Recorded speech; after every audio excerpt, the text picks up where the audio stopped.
இங்க எல்லாரும் மகா சிவராத்திரிய நன்னா கொண்டாடி இருப்பேன்னு நினைக்கிறேன். நிறைய பேரு விரதம் கூட இருந்திருப்பேள். பூஜை எல்லாம் பண்ணியிருப்பீங்க, சிவனை பத்தி கேட்டிருப்பீங்க, நிறைய லெக்சர்ஸ் எல்லாம். சோ அதனால அவர் பாடின பாட்டு ருத்ர கீதம்னா ருத்ரன் ஆன கிருஷ்ணன், ஐ மீன் சிவன் ஆனவர் இந்த கீதத்தை பகவானை பத்தி கிருஷ்ணனை பத்தி நோக்கி பாடுறார். சோ சிவன்னாலே ஆஸ்பிஷியஸ்னஸ், சுபம், மங்களகரம் அப்படின்னு நம்ம அதோட சிவனுக்கு அர்த்தம் என்னன்னா சிவா அப்படின்னாலே மங்களம் அப்படின்னு நம்மளுக்கு தெரியறது.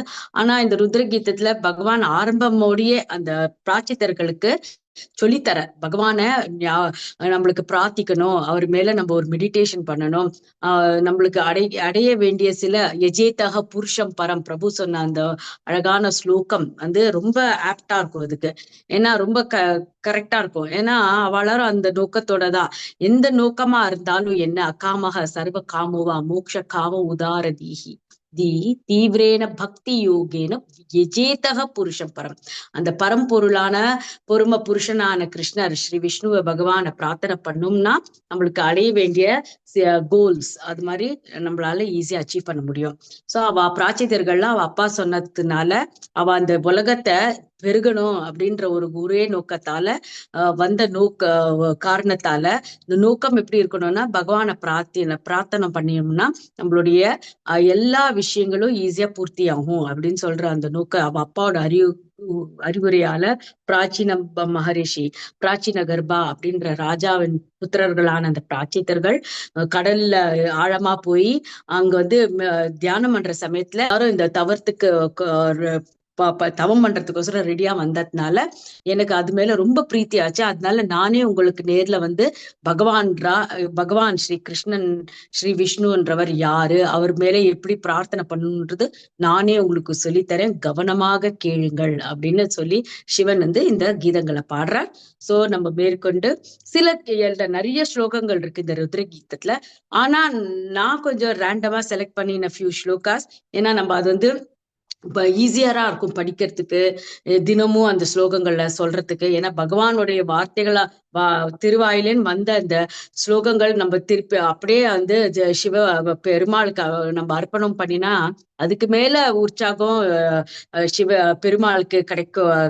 அதுக்கு மேல ஒரு பெரிய பெருமை என்ன, பகவானுக்கு அவ்வளவு பிரீத்தி கொடுக்கலாம். ஏன்னா நம்மளுடைய பக்தி யோகத்தின் கோல் என்னன்னா பகவானை பிரேமை செய்யணும். அந்த பிரேமை செய்யறதுக்கு வழி என்னன்னா இந்த மாதிரி சிவன்றவர் one of the மகாஜனாஸ்.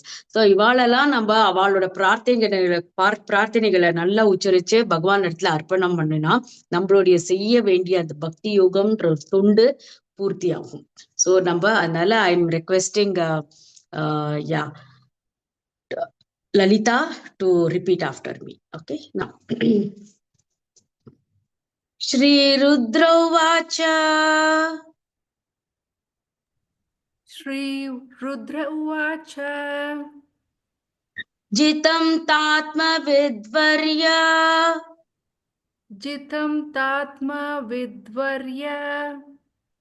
Swastaye swastirastu me Bhavataradasaraddham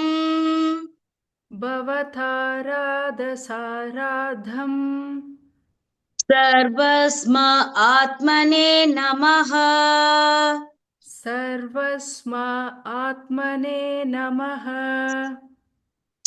Nama Pankajanaabhaya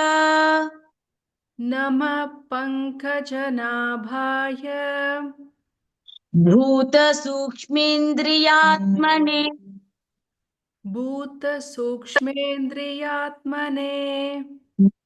Vasudevaya Shantaya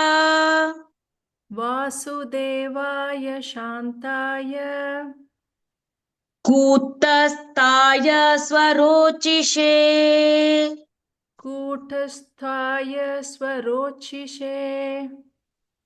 Namo Namo Niruddhaya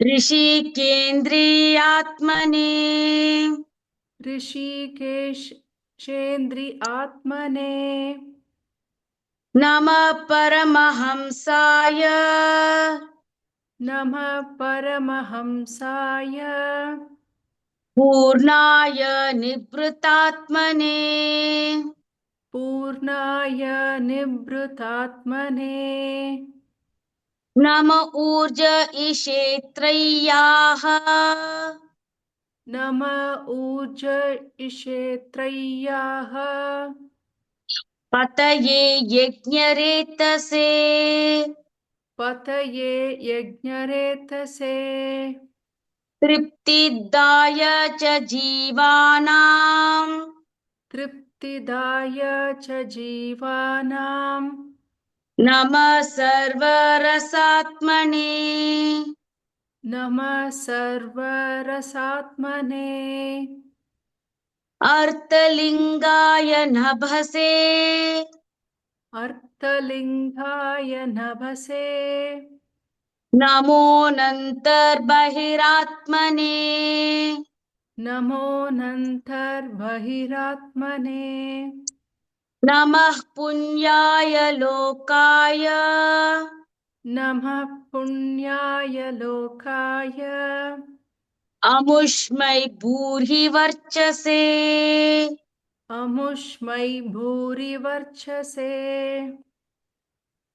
स्निग्धप्रवृद्घनश्यामम् स्निग्धप्रवृद्गणश्यामम् सर्वसौन्दर्यसङ्ग्रहम् सर्वसौन्दर्यसङ्ग्रहम् चार्वायत चतुर्बाहु चार्वायत चतुर्बाहु Sujat रुचिराननम् सुजातरुचिराननम् पद्मकोशपलाशाक्षम् पद्मकोशपलाक्षाक्षम् सुन्दरभ्रूसुनासिकम् सुन्दरभ्रूसुनासिकम् सुद्विजं सुकपोलास्यम् सुद्विजं शुकपोलाक्ष्यम्